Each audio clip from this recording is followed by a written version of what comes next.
Hello guys, welcome to our channel. This is Teja.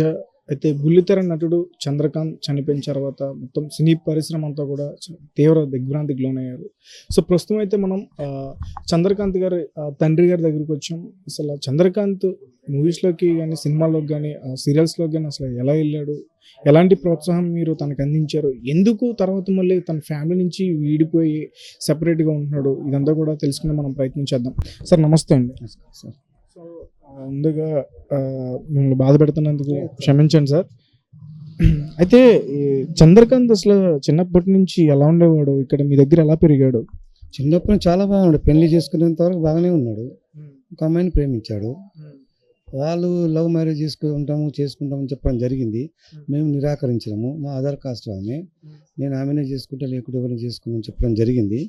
పెద్దల సమక్షంలో ఒప్పించారు, వాళ్ళే ఒప్పించారు మమ్మల్ని. మా చంద్రకాంత్ ఒప్పించుకున్న తర్వాత మేము సరేలే, ఇవాళ రోజుల్లో ఏం పొంది వద్దంటే ఏదైనా సొసైటీ చేసుకుంటారు ఇలాగని అనేసి మేము ఒప్పుకొని అందరి వందల మంది సమక్షంలో పెళ్లి చేసాము.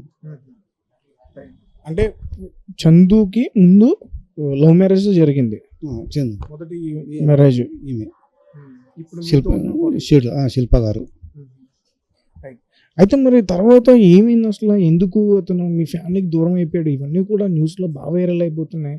అసలు చంద్రకాంత్ ఫ్యామిలీని వదిలేసి కొన్ని సంవత్సరాలు అయిందని చెప్తున్నారు.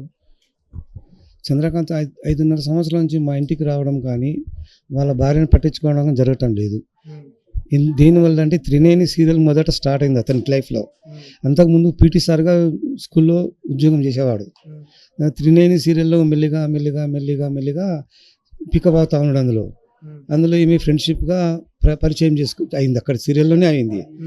అలాగే లివింగ్ రిలేషన్లో కూడా వచ్చారు.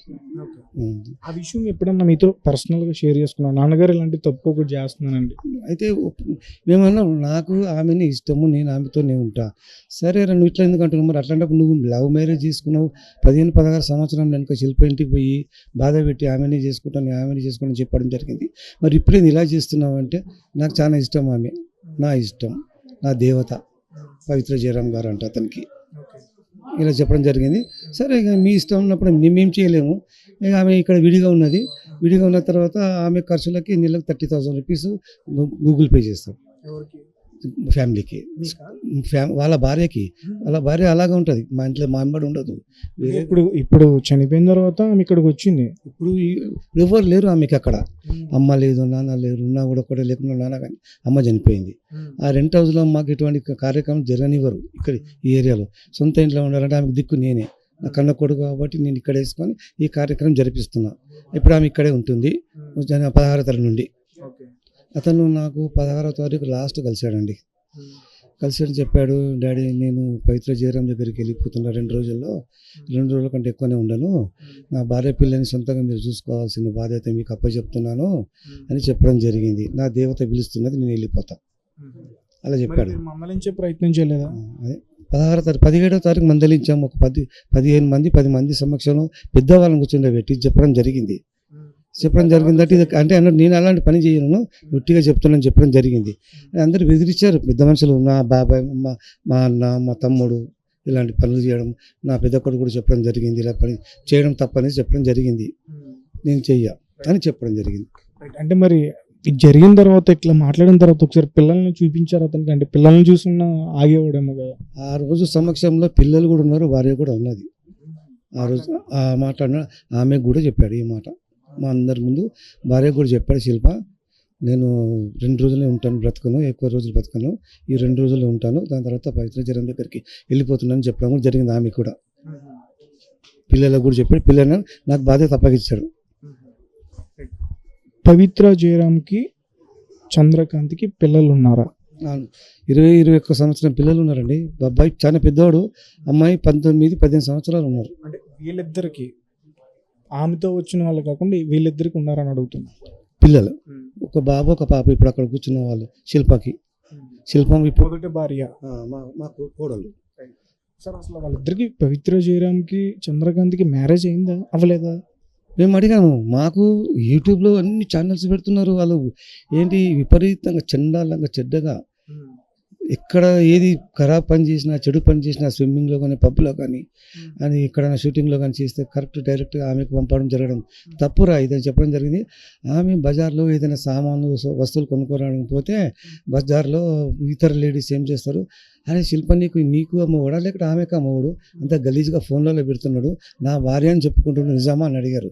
అంటే ఆమె తల కిందికి వేసుకొని ఇంట్లోకి వచ్చేది. ముందు జరిగింది ఇవన్నీ, చనిపోకముందుకి ఇవన్నీ.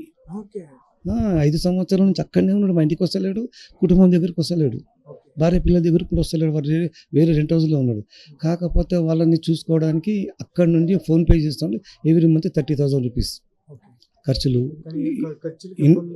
పంపిస్తాడు. ఇంటి రెంటు, పిల్లల స్కూల్ ఫీజు, వాళ్ళ ఫుడ్ ఖర్చు ఎవ్రీ మంత్ 2nd లేకుంటే 1st గూగుల్ పే చేసి పంపిస్తాడు.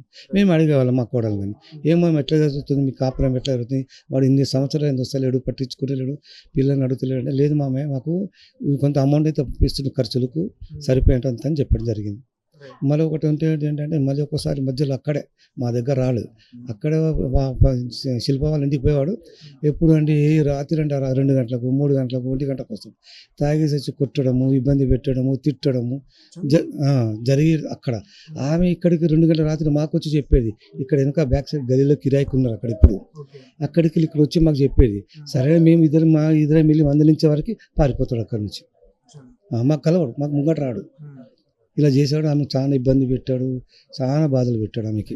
అయితే మీది ఒక సాధారణ మధ్యతరగతి కుటుంబం, అలాంటి కుటుంబం నుంచి ఇతను కష్టపడి వెళ్ళాడు, ఎదిగాడు, చాలా మంచి పని చేశాడు, చాలా పేరు వచ్చింది ఇక్కడ సిటీలో, హైదరాబాద్ సికింద్రాబాద్ మొత్తం లెవెల్లో. నిన్న చనిపోయిన రోజు అయితే 100 మంది ఫ్రెండ్స్ వచ్చారు. అంత మంచి పేరుండి ఇలా ఎందుకు చేయడం సార్? నిజంగా నాకైతే మిమ్మల్ని మెచ్చుకోవాలనిపిస్తుంది సార్, ఎందుకంటే మీ కొడుకు భార్యని అట్లా వదిలేసినా కానీ మీరు చారదీసి మీరు ఈ జ్యూస్ చేశారు. మాకు ఒంట్లో ప్రాణం ఉన్నంత శక్తి ఉన్నంత వరకు మేము అమ్మని చూసుకోవడం నా బాధ్యత. ఆ పిల్లల బాధ్యత కూడా మీరే తీసుకోండి. మేము అంతవరకు ఆర్థిక పరంగా మాకు ఏం లేదండి. ఇంతమంది చెప్పాము ఛానల్ వచ్చారు, మాకు ఏం సాయం చేయకుండా పర్లేదు. చిన్న చిన్న పిల్లలు స్కూల్ ఫీజు వెళ్ళాలా, తిండికి వెళ్ళాలా, ఇప్పుడు ఎలా రెంట్ వెళ్ళాలా మీకు, ఇప్పుడు మేము ఏం చేయగలదు. ఈ చిన్న రూమ్ ఉంది, ఏం సరిపోతుంది మాకు అని మాకు ఆర్థిక పరంగా మాకు పిల్లలకు సాయం చేస్తే మాకు చాలా అండి. మీ ఛానల్ వాళ్ళకు ఇది సీరియల్ ఇండస్ట్రీ వాళ్ళకి కొంచెం చెప్పడం చేయండి సార్. మీరు ఖచ్చితంగా మనం తీసుకెళ్తాం, దీన్ని ఖచ్చితంగా ముందుకు తీసుకెళ్లే ప్రయత్నం చేద్దాం. ఖచ్చితంగా హెల్ప్ చేసే వాళ్ళు ముందుకు వస్తారు సార్. మా చిన్న చిన్న పిల్లలు ఉన్నారు, వాళ్ళు డైరెక్టర్స్ కానీ ప్రొడ్యూసర్స్ కానీ చెప్పడం చేయడానికి మేము విన్నవించుకుంటున్నాం. ఖచ్చితంగా చేద్దాం సార్. అయితే ఇప్పుడు అసలు మీదేంటి, మీరు ఏం చేస్తారు, మీ ఫ్యామిలీ వాళ్ళు చిన్నప్పటి నుంచి కూడా? ఇదేనండి మా వృత్తి, మాదండి హైదరాబాద్ ఇస్త్రీ పని చేస్తాం మేము. వాళ్ళు మా దాంట్లో మా ఫీల్డ్లో రాలేదు. మాకు వాళ్ళు చదువుకోవడము, జాబులు చేసుకోవడము, ఇద్దరు, అతను పెద్ద అబ్బాయి, ఇంకో చిన్న అబ్బాయి మా చనిపోయినాడు. చిన్నప్పటి నుంచి ఎట్లా పెంచారు వాళ్ళు, అంటే ఏం చదివించారు? మంచి 10th డిగ్రీ కాలేజ్ వరకు చదివించాం మా సొంత శక్తితోటి, రెక్కల మీద. 10th అయిపోయిన తర్వాత వాళ్ళు ఉద్యోగాలు కానీ ఏదైనా వాళ్ళు చూసుకునేవాళ్ళండి. వాళ్ళు ఉద్యోగాలు చేస్తారు. ఇప్పుడు ఇతను సాఫ్ట్వేర్ ఇంజనీర్, మా పెద్ద అబ్బాయి. ఆయన వేరే, మాకు సంబంధం వేరేగా ఉంటాడు. మమ్మల్ని ఇద్దరు పక్కన పెట్టేశారు వాళ్ళిద్దరు. చంద్రకాంత్ వాళ్ళ బ్రదర్ కూడా అమ్మ నాన్నని పక్కన పెట్టేశారు, మొత్తానికి పక్కన పెట్టారు మమ్మల్ని. మా బతుకు మేమే బతుకుతున్నాం. దాదాపు 6-7 సంవత్సరాలు ఉండే వాళ్ళు మాకేమి ఇవ్వడం లేదు. ఇద్దరు ఇంత సంపాదించడం కూడా మాకేమి ఇవ్వడం లేదు. మా సొంత శక్తి మీద మేము బతుకుతున్నాం ఇద్దరం. అయినా కూడా వీళ్ళకి మేము హిమ్మత్ చేసి మేము పెంచుకుంటాము, పోషిస్తాం, వాళ్ళని చదివించుకుంటాము. కొద్ది రోజులు సాయం చేయడానికి మీ విలేకరులను అందరినీ కోరుతున్నానండి. రైట్. ఇప్పుడు మరి శిల్ప గారు చందు ఇలా చేశాడు కదా, అంటే మరి శిల్ప వాళ్ళ ఫ్యామిలీ ఎప్పుడు కూడా ఫైట్ చేయలేదా? అంటే కోర్టులకు వెళ్ళడం కానీ, పోలీసులు కేసులు పెట్టడం కానీ, అంటే మనకి కళ్ళ ఎదురుగుండా కనిపిస్తుంది కదా అతను చేస్తున్న తప్పు. ఆమె ఎందుకు అంత ఓపికగా సహనంతో అవన్నీ కూడా అలా ఉండిపోయింది? ఎందుకంటే వాళ్ళ ఇంట్లో వాళ్ళని కొట్లాడి వద్దు అని చెప్పారు, ఇతను వద్దు మంచిది కాదని వాళ్ళ ఇంట్లో వాళ్ళతో మమ్మల్ని ఎదిరించి వాళ్ళు పెళ్లి చేసుకున్నారండి. పెళ్లి చేసుకుని ఒక 4-5 సంవత్సరాలు మా దగ్గరే ఉన్నారు, కలిసిమెలిసి ఉన్నామండి. ఈ 3-9 సీరియల్ ఎప్పుడైతే మొదలైందో ఆ సీరియల్లో వాళ్ళు ఇద్దరం ఇలా పరిచయం అయినారో నెమ్మదిగా అలా మా నుండి దూరం అయిపోయాడు. ఆఖరికి మొన్న మేము అడిగాము, వాళ్ళు మాకు ఫోన్ చేయడం జరిగింది. పవిత్ర గారు, అంకుల్ గారు మేము పెళ్లి చేసుకున్నాం, ఇక్కడ చేసుకుని ఎవరు సమస్యలు చేస్తారు, ఎంతమంది ఉన్నారు, ఎవరు లేరండి, మేము ఇద్దరమే ఉన్నాము, ఇద్దరమే గుడిలో చేసుకుంటాం, అది ఎట్లా సాధ్యం అవుతుంది, మీరేమో 62 సంవత్సరాలు ఉన్నారు, వీడేమో 38 సంవత్సరాలు ఉన్నారు, ఎలా జరుగుతుందండి అని మేము అడిగాము. అంటే వాళ్ళిద్దరికి ఏజ్ గ్యాప్ చాలా ఉందండి. చెప్పారు అందరూ అనేవాళ్ళు, సినీ ఫీల్డ్లో, సీరియల్ ఫీల్డ్లో మాకు ఆమెకు చెప్పేవాళ్ళు, ఇలా క్లోజ్గా ఉంటున్నారు, క్లోజ్గా తిరుగుతున్నారు, క్లోజ్గా చేసుకుంటున్నారు అనేది చెప్పడం జరిగింది. మాకు ఒక్కటే బాధ అండి, వాళ్ళు ఏ చెడ్డ పని చేసినా మాకు ఆమెకు పంపడం జరుగుతుందండి. ఆమె చాలా మొత్తం మానసికంగా ఒత్తిడి అయిపోయింది. వాళ్ళకు మీరు అన్నారు కదండి, ఇప్పుడు వాళ్ళ అమ్మ నాన్న చెప్పండి, వాళ్ళు ఎదిరించి పెళ్లి చేసుకున్న వాళ్ళు ఏం పట్టించుకోవట్లేరు. వాళ్ళ అమ్మ కూడా పెళ్ళి అయిన తర్వాత, బాబు పుట్టిన తర్వాత చనిపోయిందండి వాళ్ళ అమ్మ, శిల్ప వారి అమ్మ. క్యాన్సర్ వచ్చి ఏదో జబ్బు వచ్చి వాళ్ళ అమ్మ చనిపోయింది. ఈ రోజు వాళ్ళ అమ్మ ఉండుంటే ఈ రోజు ఆ అమ్మ లెగ్గొట్టే కింగుగా ఉండేది ఆమె. వాళ్ళ అమ్మ చనిపోయింది, నాన్న పట్టించుకో, నాన్న ఉన్న ఒకటే లేకున్నా ఒకటే, ఇంత జరిగినా కూడా ఇంతవరకు ఎవరు రాలే వాళ్ళ నాన్న. తను చేసిన తప్పు అన్యాయం అయిపోయింది కదా సార్. అక్కడ ఆమెకు అన్యాయం అయిపోయింది, అక్కడ వాళ్ళ పిల్లలకు, ఇక్కడ వీళ్ళ పిల్లలకు అన్యాయం చేశాడు. ఏం లాభం సార్ చేసి, వీడు ఎదిరించిన బతకాలే, చావడం ఎందుకు, వీళ్ళు ఇక్కడ అన్యాయం చేశారు కదా. ఈమె అన్నది శిల్ప గారు వాళ్ళ భర్తతో చెప్పింది, చంద్రకాంత్ నువ్వు ఉంటావా, ఎక్కడన్నా ఒక దిక్కు బతుకు, నాకు అక్కడ పోయినా నాకు ఏం బాధ లేదు చెప్పడం జరిగింది. మళ్ళీ ఈ మధ్యలో 16వ తారీఖు సార్, లాస్ట్ రోజు 16వ తారీఖు వచ్చాడు, మాట్లాడాడు, నేను లాస్ట్ అని చెప్పడం జరిగింది. అదే అయింది. అప్పటికైనా చెప్పడం జరిగింది, ఎందుకంటే పవిత్ర గారు యాక్సిడెంట్లో చనిపోయింది కదా, ఇప్పుడైనా మానుకో, మంచిగా ఉండు, నువ్వు ఏం చేయకున్నా కానీ బాధలు ఉండవు కదా, నువ్వు ఒక 10 రోజులు ఎక్కడైనా పో, నేను ఇప్పటికే నేను పట్టించుకుంటా, నా ఎంబడి వచ్చి మన ఇంటికి వచ్చేసి పిల్లల దగ్గర చెప్పడం జరిగింది. నేను కూడా చెప్పా, ఇప్పుడు అయిపోయినది కదరా, పాత మధ్యలో వచ్చింది, మధ్యలో పోయింది, ఇప్పుడు ఉన్నది కదా, పిల్లలు ఉన్నారు నీకు, మా కోసం, శిల్ప కోసం కాదు, పిల్లల కోసం బతుకు, బ్రతికి సాధించి పిల్లల్ని పెద్దగా చేయి. ఇప్పుడు ఇప్పటి టైంలో ఎవరు చేస్తారు సార్, ప్రతి వస్తువు కొనాలన్నా మార్కెట్ ఫస్ట్ రేట్ అయిపోయింది, ఏదైనా ఇప్పుడు స్కూల్ ఫీజు కట్టాలి, చిన్నపిల్లలు పై వాళ్ళు కష్టపడి చదివించడం కూడా చాలా కష్టం. ఇప్పుడు మన లోకంలోకి ఆమె రావడం 2-3 నెలలు అవుతుంది. అది 2-3 నెలలు కావాలంటే మరి రెంట్ ఎక్కడ ఎవరు కట్టారా? ఇప్పుడు మీ దగ్గర ఆర్థిక పరిస్థితి ఏం లేదు. ఇప్పుడు మా దగ్గర కూడా మేము ఉన్నది అంతా చేయగలుగుతున్నాం. ఇప్పుడు మా దగ్గర ఉన్న తర్వాత ఇప్పుడు లేకపోతే ఏం చేస్తాం సార్ మరి.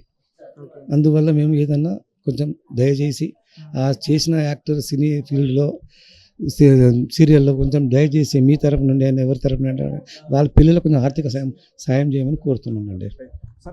చేద్దామండి.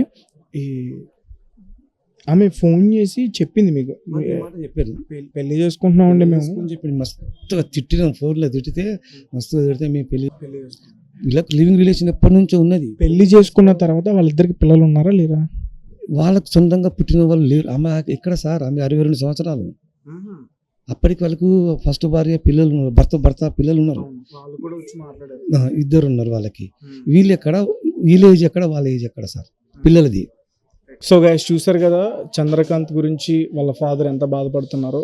సో ఆల్రెడీ ముందు ఒక అమ్మాయిని లవ్ మ్యారేజ్ చేసుకుని దాని తర్వాత సీరియల్స్లోకి వెళ్ళిన తర్వాత ఆమెను వదిలేయడం జరిగింది. సో ఇప్పుడైతే వీళ్ళ ఆర్థిక పరిస్థితులు అసలు బాగాలేదు, పిల్లల చదువుల కోసం కానీ ఇప్పుడు వీళ్ళు ఉండడానికి కానీ వీళ్ళ తిండికి కానీ అసలు డబ్బులు కూడా లేవని చెప్పేసి చాలా బాధపడుతున్నారు. అలాగే చంద్రకాంత్ వీళ్ళకి నెల పంపించే డబ్బులు మూవీ అసోసియేషన్స్ లేకపోతే సీరియల్స్లో వాళ్ళు కానీ ఎవరైనా ముందుకొచ్చి వీళ్ళకి హెల్ప్ చేస్తే వాళ్ళ పిల్లల భవిష్యత్తు బాగుంటుందని చెప్పేసి మేము అనుకుంటున్నాం. Thank you for watching. Thank you so much.